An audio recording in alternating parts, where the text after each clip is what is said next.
Just ভিউটা দেখো একবার।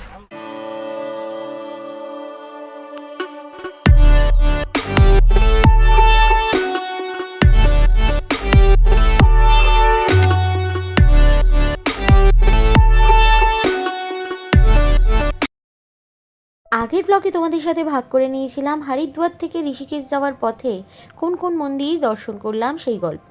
বীরভদ্র মন্দির দর্শনের পর রওনা দিয়েছি নীলকণ্ঠ মন্দিরের দিকে।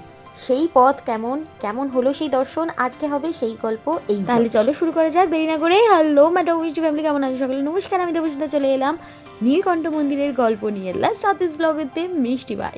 আমরা এসে গেছি নগর নিগম ঋষিকেশে, যেখান থেকে আমরা নীলকণ্ঠ মন্দিরে যাওয়ার জন্য এখান থেকে একটা গাড়ি নেব। 250 টাকা পার পার্সন, এটা শেয়ারিংয়েই যেতে হয়। 250 টাকা করে আমরা এই গাড়িতে যাব। দেখি কোন গাড়ি আমাদের জন্য অ্যালট করা হয়। মানে আচ্ছা, 250 টাকা কিন্তু আসা যাওয়া মিলিয়ে 250 টাকা পার পার্সন, ঠিক আছে? তো এটা শেয়ারিংয়ে যেতে হয়। অলরেডি একটা গাড়ি ভর্তি আছে, দেখি আমরা কোন গাড়িটা বেরোই। এখন বাজে হচ্ছে 11:56, মানে 12টা বাজতে আর 4 মিনিট বাকি। তো এই মোটামুটি আমাদের এতটা ঘুরে আসতে একটু টাইম লেগে গেল। এরপর ঋষিকেশ ঘোরা, আগে নীলকণ্ঠ মন্দিরটা আমরা ঘুরে আসবো। আমাদের জন্য গাড়ি অ্যালার্ট হয়েছে, এইটা নাম্বার হচ্ছে 6427। আর বড় ট্রেকার, এই যে অ্যালটমেন্টটা মা উঠে গেছে। তো এখানে অনেকজন অলরেডি অ্যালটেড আছে। চলো আসো, এখানে অনেকজন আছে, আসো। আমাদের অ্যালটমেন্ট ভালোই হয়েছে, আমাদের বেশিক্ষণ ওয়েট করতে হয়নি। আমাদের অলরেডি একটা গাড়ি ভর্তি ছিল অ্যান্ড এবারেই মনে হচ্ছে ছেড়ে দেবে। চলো শুরু করে দিই টু নীলকণ্ঠ। শুরু করলাম নগর নিগম ঋষিকেশ থেকে পথ চলা নীলকণ্ঠ মন্দিরের উদ্দেশ্যে। প্রায় 25 কিলোমিটারের মতন আমাদের আজকের যাত্রাপথ। আর এই যাত্রাপথে কী কী এক্সপিরিয়েন্স করছি সবটাই এই ব্লগে তোমাদের সাথে শেয়ার করব। তবে খুবই ডেয়ারিং হয়ে কিন্তু আমি উঠে পড়েছি শেয়ারিং কারের পেছন দিকে, কারণ আমার রয়েছে মোশন সিকনেস। তাই কি কি হতে চলেছে আমি নিজেও জানি না। আশা করি মহাদেব সবটা ঠিক রাখবে।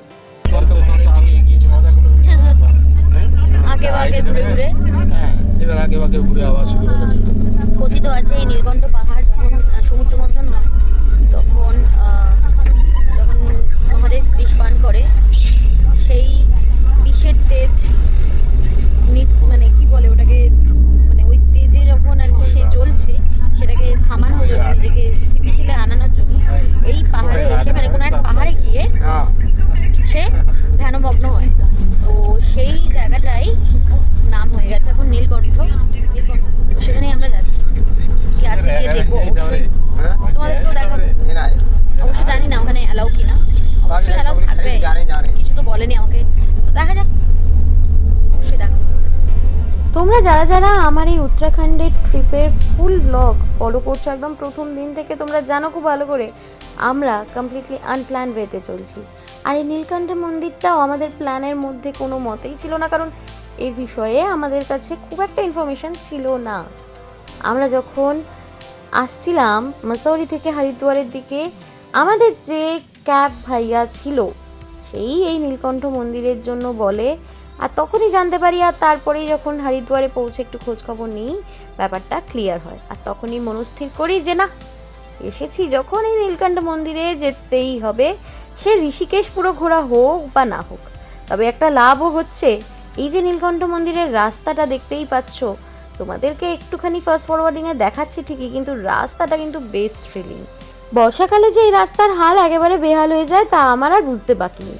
তার সাথে আরও একটা ব্যাপার বুঝতে পারছি, ঋষিকেশ ফেমাস রিভার রাফটিং করতে হলেও কিন্তু এই রাস্তার দিকেই আসতে হবে। তার নমুনা হচ্ছে আমাদের সাথে সাথে আসা এই জিপটি, যার মাথার ওপর রয়েছে একটি রিভার রাফটিংয়ের বোট।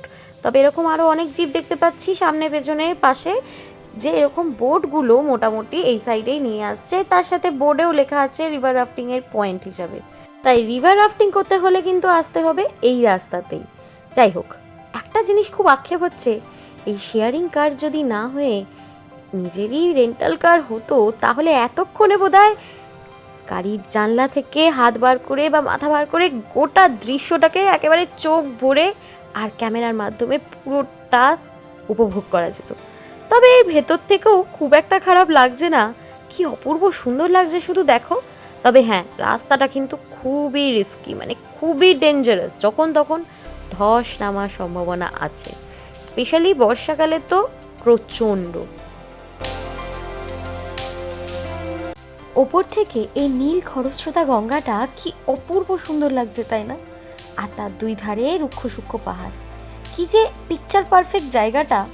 হ্যাঁ, এখন যদি একটু জানলার ধার পেতাম তাহলে হাত বার করে পুরো জায়গাটা কতটা সুন্দর লাগছে তা তোমাদেরকে ক্যামেরা বন্দি করে দেখাতে পারতাম। তবে হ্যাঁ, জানলার ভেতর থেকেও কিন্তু কম সুন্দর লাগছে না, ভীষণ ভীষণ সুন্দর লাগছে। তবে একটা কথা কিন্তু বলতেই হবে, এই যে রাস্তাটা আমরা অতিক্রম করছি ঋষিকেশ থেকে পৌরি গাড়ওয়ালে থাকা নীলকণ্ঠ অবধি, সেইটা কিন্তু বেশ রিস্কি। যেরকমই ধস নামার প্রবণতা সেরকমই প্রচণ্ড সরু, তাই সময় লাগলো আমাদের অনেকটা এইটুকু রাস্তা অতিক্রম করতে। এই রুক্ষ সূক্ষ্ম পাহাড়ের মাঝখান থেকে আবার মাঝে মাঝে কিছু ঝর্ণাও চোখে পড়ছে। এটা বেশ ভালো একটা অভিজ্ঞতা হলো। দেখা যাক এবার মন্দিরে গিয়ে কি অভিজ্ঞতা হয়। চলো। পৌঁছে গেছি নীলকণ্ঠ মন্দিরে। উঠেছিলাম 12টা বাজার 4 মিনিট আগে, এখন বাজে 1টা 39। তো এই হলো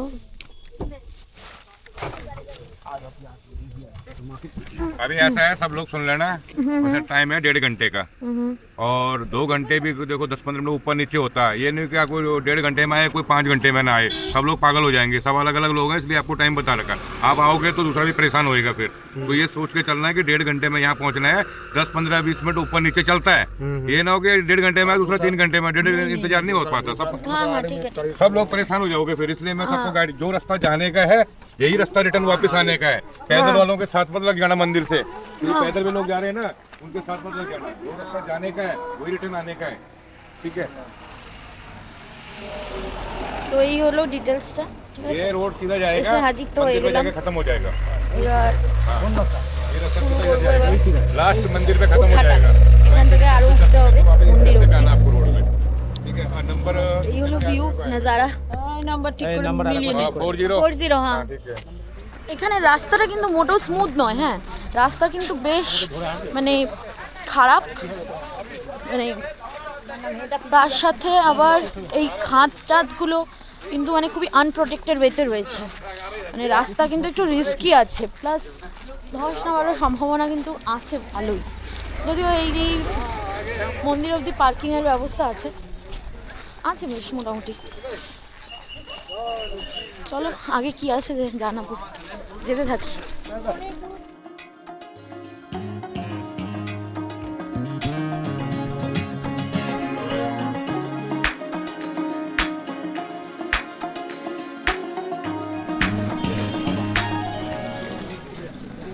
এখানে কিন্তু অনেক খাবার দোকানও রয়েছে, সাইডে সাইডে ধর্মশালাও রয়েছে, অনেক কিছু রয়েছে, খাওয়া দাওয়ার ব্যবস্থাও রয়েছে এখানে। আসলে রাস্তাটা অনেকটা উঠে আসতে হচ্ছে, আবার নামতে অনেকটা সময় লাগবে। তার মধ্যে রাস্তাটা খুব একটা সেফ নয়, রাস্তাটা বেশ কঠিন রাস্তা ফর ড্রাইভিং। এখন কিচ্ছু না, এখন চল। এইদিকে আমার মা বাবা একদম ফুল দমে হাঁটছে। মন্দিরের যে কোনো মন্দিরের যে মার্কেট প্লেস সেগুলো অলরেডি শুরু হয়ে গেছে, এই যে সাইড দিয়ে দিয়ে প্রসাদি নেওয়ার জন্য হোক বা কিছু কেনার জন্য হোক, যেরকম হয়ে থাকে আর প্রত্যেকটা মন্দিরে, সেরকমই বেশ ভালোভাবে শুরু হয়ে গেছে। সাইডে আবার এইরকমভাবে এই যে ধস নামার জন্য এটা কাজ চলছে।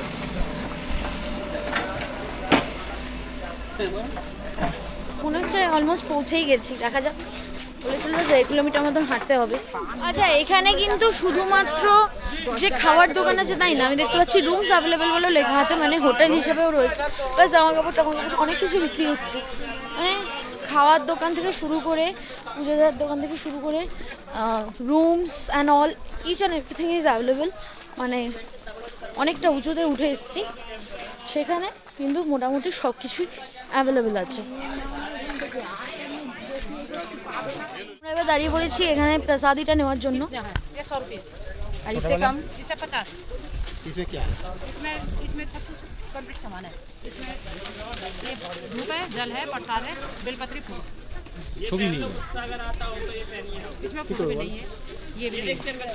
ये क्या है? ये नाग नागिन वही चढ़ता है, परिवार के सुख शांति के लिए वही छोड़ना पड़ता है पिंडी का। क्या है ये? नाग नागिन का जोड़ा। ओ अच्छा अच्छा अच्छा। ये ये कितना साला है? 150, ये 150, ये 250, মানে সময় না না খারাপ অবস্থা না এটা কত বললে? এটা 100 তাহলে এটা ये 150 ये क्या क्या है इसमें? এটাই তো ঠিক আছে ये क्या क्या है इसमें? इसमें क्या क्या है?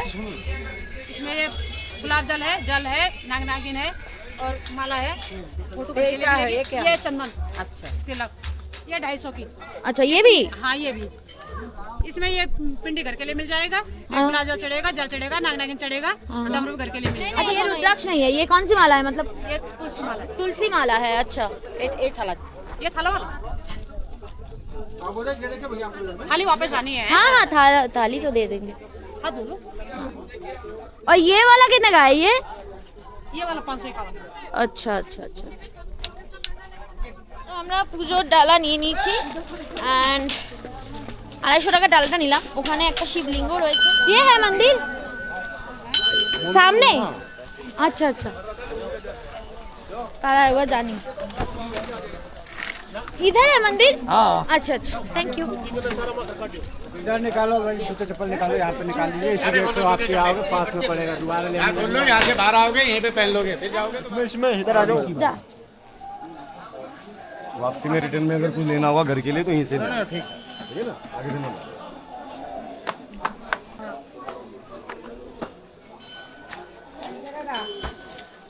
অবশেষে মন্দির খুঁজে পেলাম প্রায় অনেকটা পথ অতিক্রম করে, আর তাই সামনে এসে মন্দিরটাকে একটুখানি দেখলাম, সাথে ছবি তুললাম, আর এবার ভেতরে যাওয়ার পালা। চলো। এখানে কিন্তু কোনো রকম পুজো দেওয়ার কোনো বিধিনিষেধ নেই যে এমনভাবেই দিতে হবে বা এত টাকার ডালাই কিনতে হবে। যার যেরকম সামর্থ্য সেরকমভাবেই কিন্তু পুজোর ডালা কিনে নিজেদের মতন করেই পুজো দিতে সকলেই এগিয়ে যাচ্ছে, তাই আমরাও এগিয়ে চললাম। আচ্ছা, এই নীলকণ্ঠ মন্দির কিন্তু আসলেই একটি গুহা, কারণ এই গুহাতেই মহাদেব ধ্যানমগ্ন হয়েছিল যখন হলাহল বিষ পান করে এসে সে নিজেকে শান্ত করতে চেয়েছিল। চলো ভেতরের দিকে যাই আর দেখি কখন মহাদেবের দর্শন পাওয়া যায়। তবে অনেকটাই কিন্তু পথ অতিক্রম করতে হচ্ছে এখনো অবধি। তো অনেকটাই প্রায় উঠে এলাম নিচ থেকে, আর এখানেও কিন্তু প্রসাদের দোকান আছে, এমন না যে নিচ থেকে আনতে হবে। লাইনটা পড়েছে, ওদিকে লাইন পড়েছে হালকা, তবে লাইনটা দাঁড়াচ্ছে বলে মনে হয় না। দেখি রে বাবা, লাইন ভালোই আছে। আমি বলছিলাম লাইন বেশি না, ওই যে ওখানে দিয়ে ঘুরছে। ইন অ্যাকচুয়ালি লাইনটা কিন্তু প্রচুর বড়, প্রচুর বড়। এই যে লাস্ট কোথায় লাইনে বুঝতে পারছি না, অনেক দূরে লাইনটা।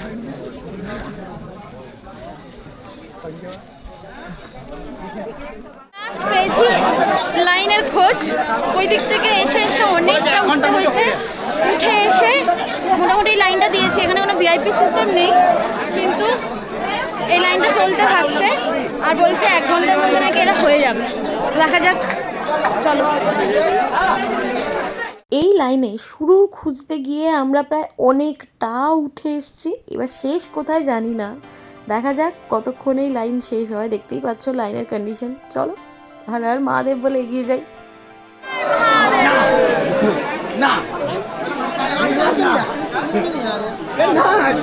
এই হচ্ছে আমাদের অবস্থা এখন।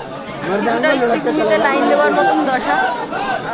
বহুকাল লাইন দেওয়ার অভ্যাস চলে গেছে, কারণ আমি আর শ্রীভূমি দেখতে যাই না।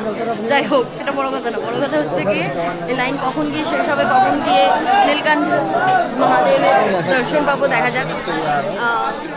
একটু একটু করে তোমাদের সাথে শেয়ার করবো। পুরো এক্সপিরিয়েন্স শেয়ার করছি না, কারণ তোমরাও বোর হয়ে যাবে, কারণ লাইন কখন যাবে আই রিয়েলি ডোন্ট নো। তো সামনাসামনি গিয়ে তোমাদের সাথে এক্সপিরিয়েন্সটা শেয়ার করবো।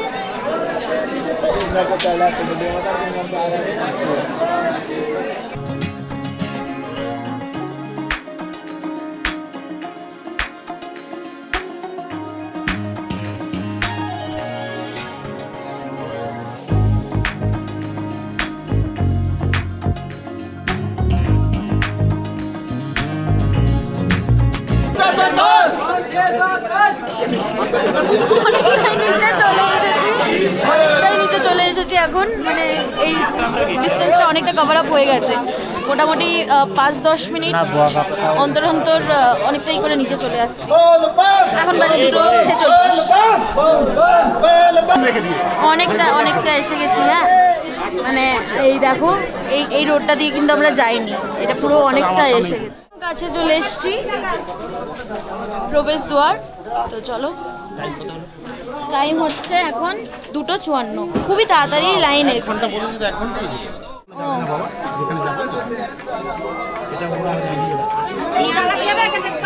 টাইম হবে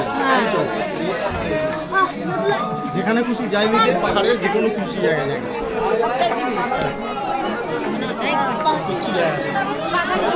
বাবা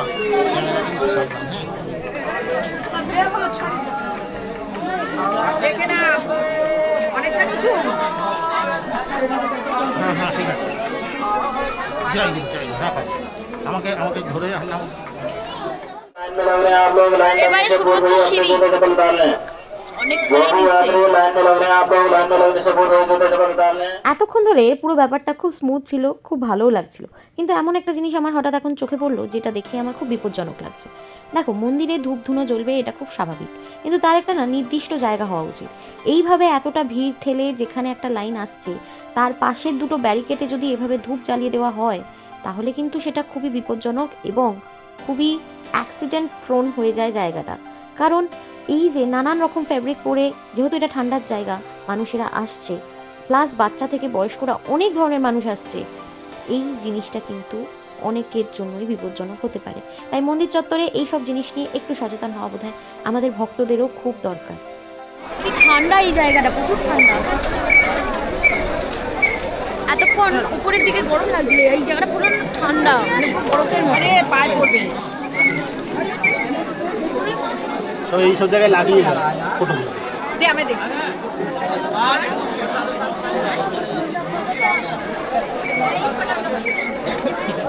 খুব সাবধান না, খুব সাবধান, এগুলো জ্বলছে। এখানে খুব রিস্কি একটা ফ্যাক্টর আছে, এই সাইডে সাইডে আগুন জ্বালিয়ে রেখেছে, মানে ধূপগুলোকে এখানে জ্বালাচ্ছে। আই রিয়েলি ডোন্ট নো এটা কি ধরনের মানে ব্যাপারটা, এই জিনিসটা কিন্তু খুবই রিস্কি। এখানে এতটা সরু একটা জায়গা, সেখানে এরকমভাবে এই জিনিসগুলো করা রয়েছে, এটা খুবই রিস্কি একটা ফ্যাক্টর। এটা মন্দির কর্তৃপক্ষের একটু দেখা উচিত আমার মনে হয়।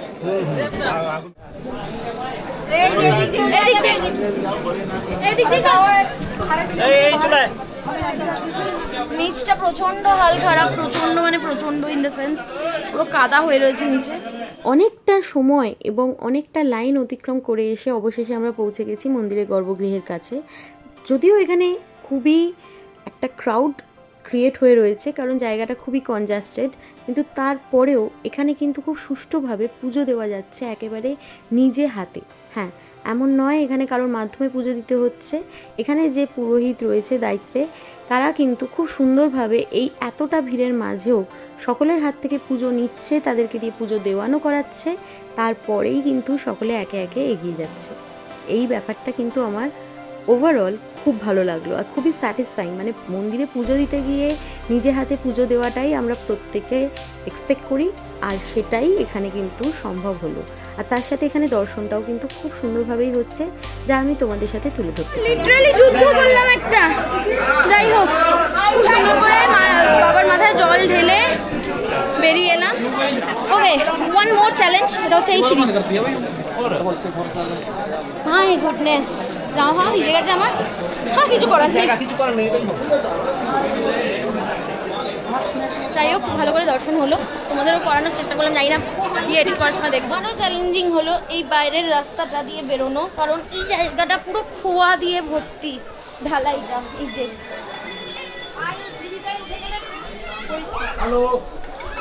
পায়ে প্রচণ্ড লাগছে, বাট ঠিক আছে, কোই বাত নেই, চলো।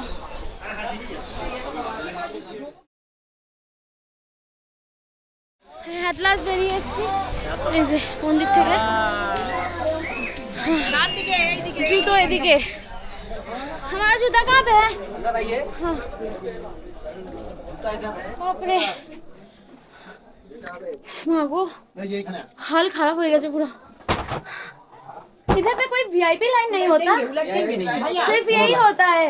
যেখানে জুতো রাখলাম সেখানে কিন্তু ফ্রি অফ কস্ট ছিল, শুধু আমরা একটুখানি as a token of gratitude একটু ওখান থেকে এক্সট্রা প্রসাদই কিনে নিলাম টু ডিস্ট্রিবিউট অ্যামং আস। বাস এইটাই হচ্ছে ব্যাপার। সামনে সামনে চলো, আরও যেতে হবে অনেক দূর। তো আমাদের প্রসাদটা কেনা হয়েছিল, যেটা মেন পুজোর ডালাটা, সেটা অনেকটা দূর গিয়ে আমরা ওই দোকানটা পাবো। তো এখানে অনেক কিছুই সেল হচ্ছে, দেখি যদি কিছু পাই নেব। চলো, আমার পেছনে জাস্ট ভিউটা দেখো একবার। আর এই যে পাহাড়টিতে আমরা এখন আছি বা দেখছি, এই পাহাড়ের নাম হলো মানিকূট পাহাড়, যার গুহাতেই অবস্থিত নীলকণ্ঠ মন্দির। অসাধারণ একটা ভিউ, নিচে বাড়িগুলো ভীষণ সুন্দর, ভীষণ। हर हर महादेव। কেমন দিলে পুজো? दारुण। মা, এখানে ভিআইপি লাইনেরও ব্যবস্থা আছে, পরে জানতে পারলাম 500 টাকা করে। বাট আমরা যেটা দিলাম খুব একটা খারাপ দিলাম না, আর খুব তাড়াতাড়ি লাইনটা কিন্তু গেল। ওরকম না যে লাইনটা দাঁড়িয়ে আছে তো দাঁড়িয়ে আছে। গাড়ির সামনে এবারে আস্তে আস্তে রওনা দেবো ঋষিকেশের উদ্দেশ্যে।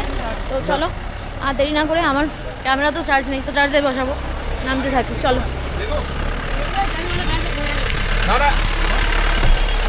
চলো, ব্যাস রওনা দিয়ে দিলাম নিচে যাওয়ার উদ্দেশ্যে। একদম পুরো ঋষিকেশ রামঝুলা ওই সাইডে বেরোবো। চলো যাই নিচে। ওই একটা ব্যাগে আপাতত এটাতে আমি চার্জ দিই, কারণ চার্জ নেই। ঋষিকেশে গিয়ে তো যাবো। আমাদের নীলকণ্ঠ মন্দিরে পুজো দেওয়া খুব সুন্দর এবং খুব সুষ্ঠুভাবেই সম্পূর্ণ হলো। এবার আবারও আমরা ফিরছি ঋষিকেশের দিকে, কিন্তু ঋষিকেশের ঘোরার গল্প আজ নয়, আনছি খুব শিগগিরই নেক্সট ব্লগে। ততক্ষণ সাথে থাকো। আর আজকের ব্লগ কেমন লাগলো জানাতে ভুলো না কমেন্ট করে, লাইক আর শেয়ার করে দিও যদি খুব ভালো লাগে ব্লগটা, আর অবশ্যই সাবস্ক্রাইব করে পাশে থেকো। Stay happy, stay tune with top মিষ্টি। Tata. Subscribe now and click the bell icon to stay tuned.